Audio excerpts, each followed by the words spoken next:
Thank you very much. We journalists are shy people and not used to talk to audiences. And in the meantime, I prepared a long and boring speech. And I prepared in Turkish, and that was translated in English.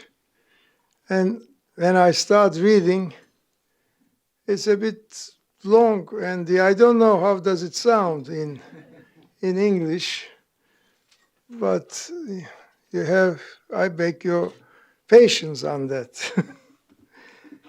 Anyway, I start. I know we have all seen those Oscar ceremonies where the award winner weeps and struggles to find the right words. Let's face it, a journalist lost for words wouldn't be much of a journalist. The real danger is that by the time I have finished my speech, you might be wishing I were lost for words. So I will try to be brief. I said try. I make no promises. And even though my eyes are dry, I won't begin to conceal that this is an emotional moment for me. As journalists, we share a secret. We are motivated by the impact we make, not the size of our monthly payslip. And there is no greater recognition than the respect of our own peers. And which peers command more respect than the Nieman Fellows? So let me begin by thanking you all so very much for this award. It means a great deal. When I look at the list of people who have received this award in previous years, when I consider that I may be thought worthy to sit among such towering talents as Edward R. Murrow, I think maybe I have done something with my life after all. This award means much to me, but I believe it means a great deal to the journalistic community in Turkey whom I represent, or at least those members of that community who are still prepared to listen to their conscience, who are still prepared to try to hold power accountable, and who are still prepared to put their jobs and even on occasion their own liberty on the line. It was George Orwell who defined freedom as the right to tell people what they do not want to hear. Please be assured, in Turkey, there are still members of our profession who cherish that right and who are still prepared to defend that notion of freedom. Let me tell you a little about them and about Turkey, the country where I have made my career. I come from a country where a journalist was arrested and her mobile phone and computer seized because of a single tweet, a country where for that single tweet she faces 5 years in prison. I come from a country where a prime minister has declared social media to be a social menace. I come from a country where Twitter and YouTube were banned by government fiat. I come from a country where all a prime minister has to do is to pick up the phone for a news item to be spiked or a journalist fired. This is a land where prime minister can even decide who will or will not appear on a political talk show. I come from a country where a prime minister can scold a newspaper owner down the phone about an article he published to such an extent that he reduced the man to actual tears. I know this because the boss was my boss, a man who made his fortune not through newsprint, but through his business dealings with government. So, When the Prime Minister scolded, he was in no position to answer back. And the reason the Prime Minister was angry enough to make the man cry was because of something I wrote. Allow me the luxury of quoting from myself.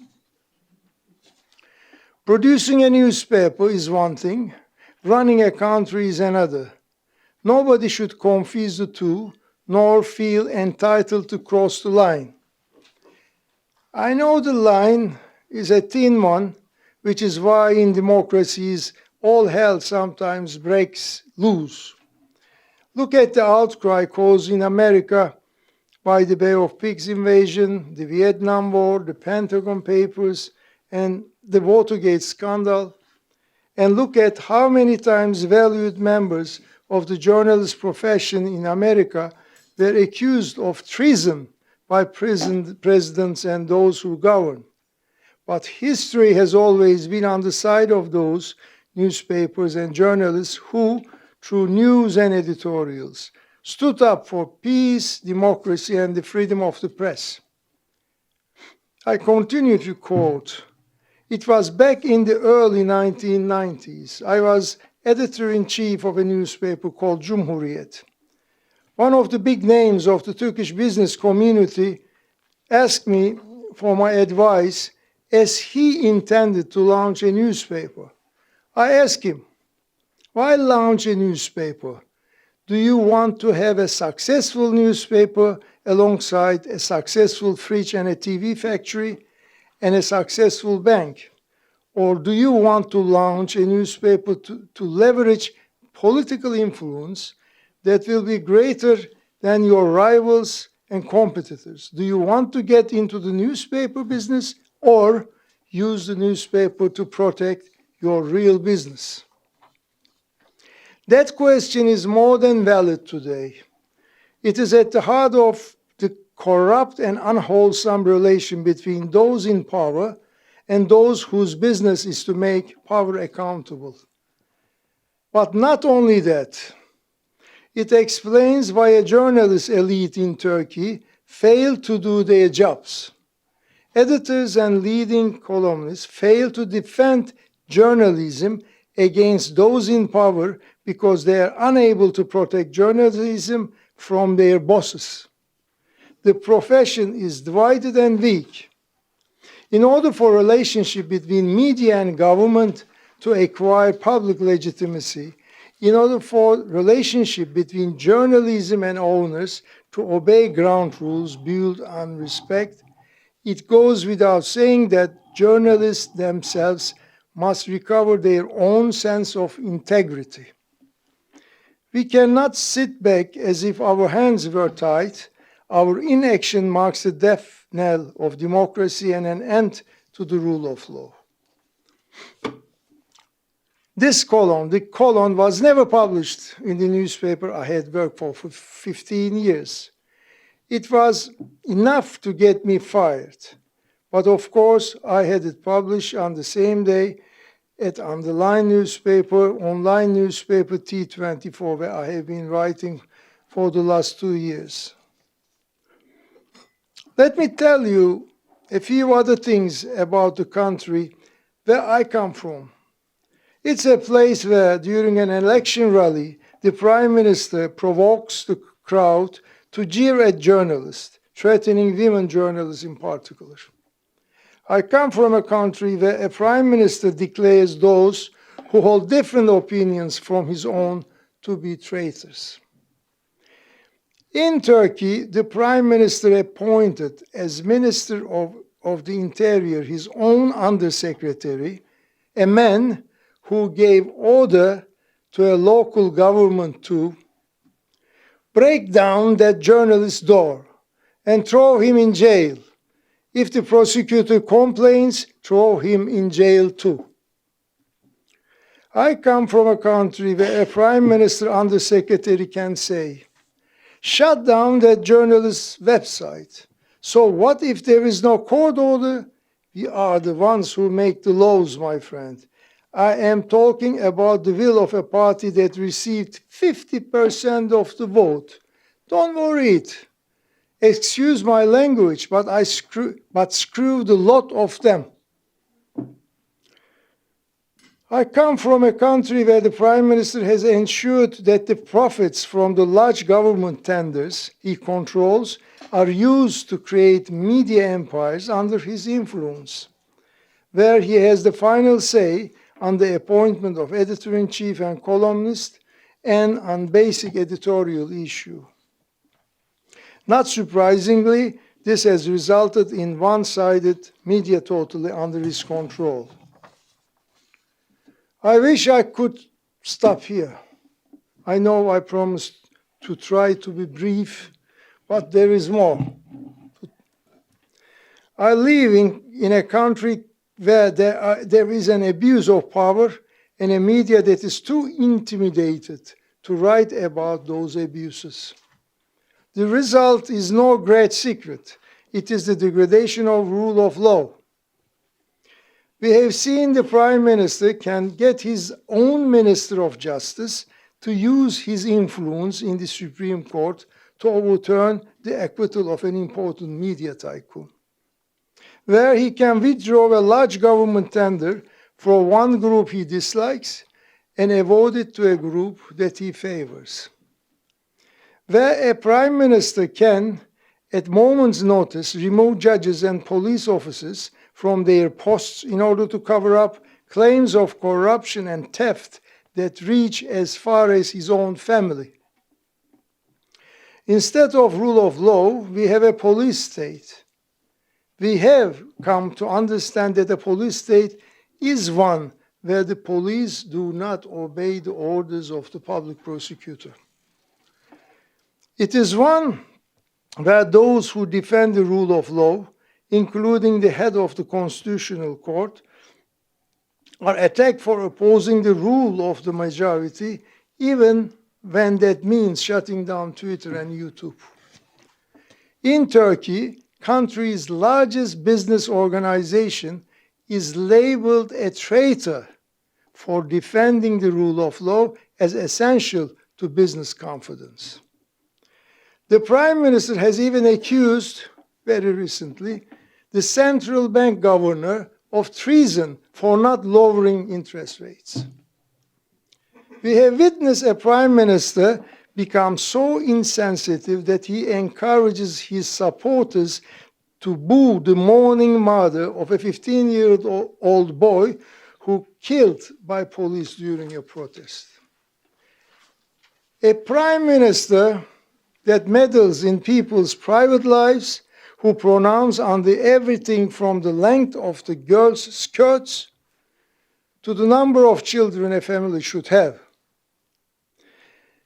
I know this is beginning to sound personal, so let me name names. I am talking about Recep Tayyip Erdogan, Prime Minister for over a decade, and since August, the Turkish president.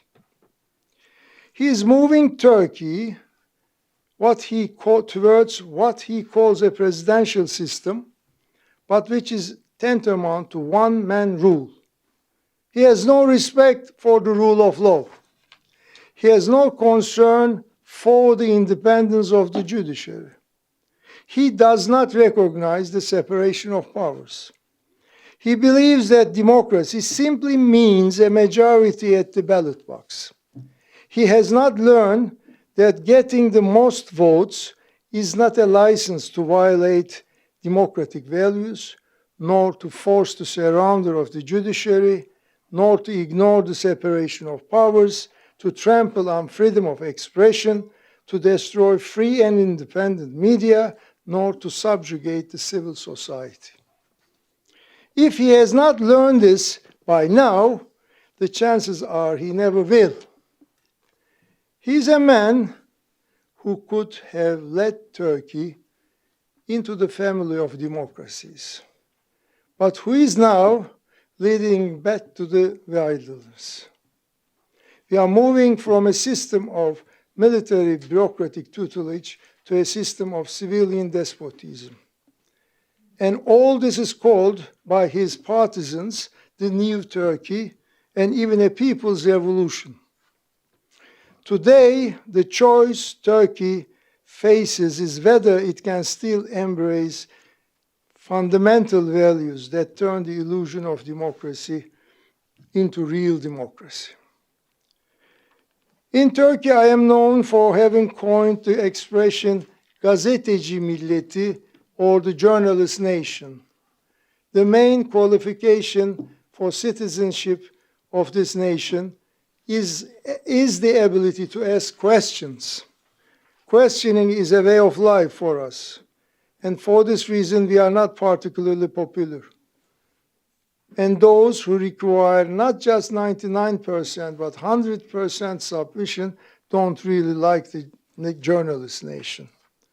For example, in Turkey, President Erdogan refuses to meet with journalists who may ask him any uncomfortable questions. It has been years since he held a real press conference. He can only be in the presence of journalists whom he knows will play by his rules. If by chance someone finds the opportunity to rear their head and ask a real question, they will find themselves on the receiving end of a severe dressing down. But journalists will continue to ask questions. No dictator can divest journalists of this democratic right. There will always be those who, for the right reason, not just the wrong, want to leave the journalist nation. There always have been, and there always will. But there will always be those who have no choice. We are creatures of the journalist nation. It is the only place we can breathe. The following words by the Peruvian novelist Vargas Llosa stick in my mind. The situation of the writer is one of the constant rebellion, the role of devil's advocate. He continues, just as we did today and yesterday, we must continue to move forward in society, saying no, rebelling, demanding the recognition of our right to think differently.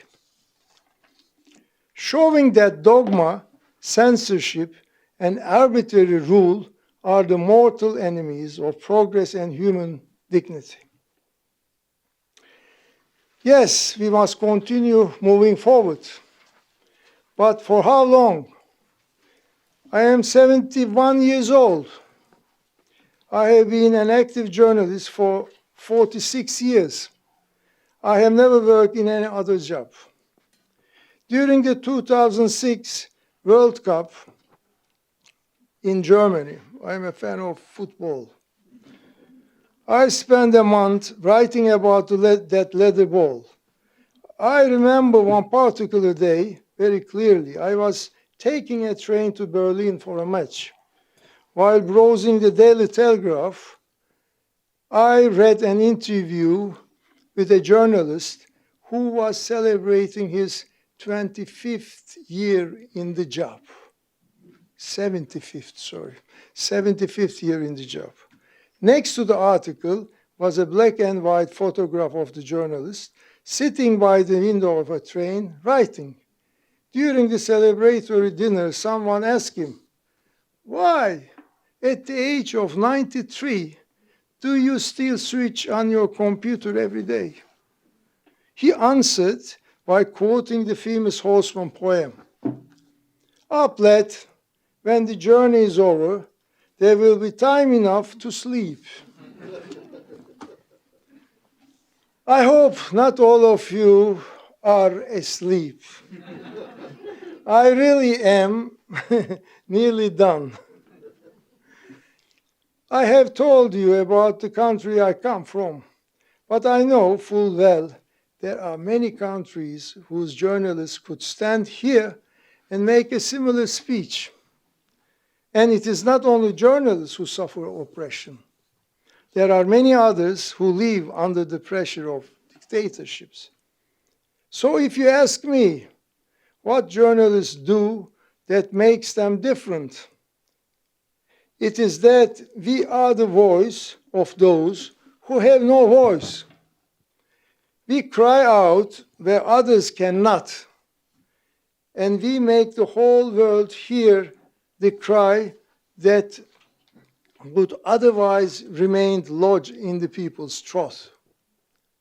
What I am describing is not just true of underdeveloped countries.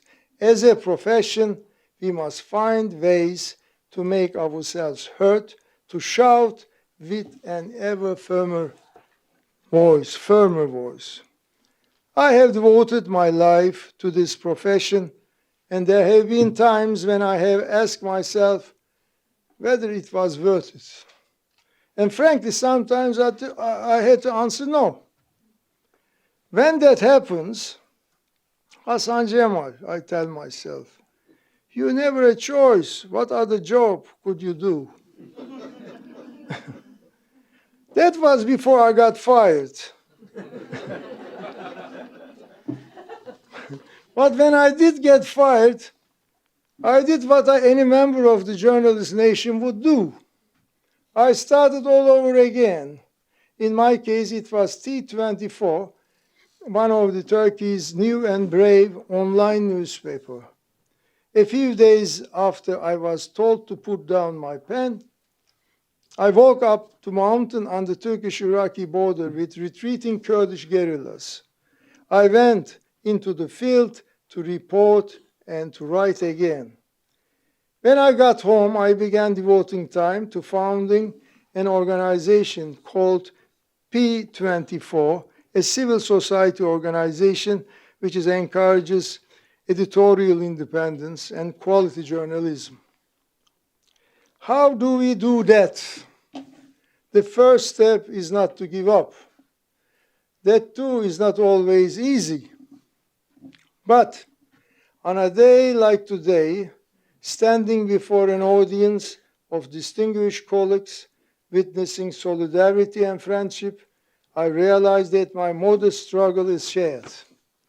So ask me on a day like today whether devoting an entire life to journalism was worth it. This award is the answer. Yes, it was worth it. Thank you all for this day, for this prize, and for your attention.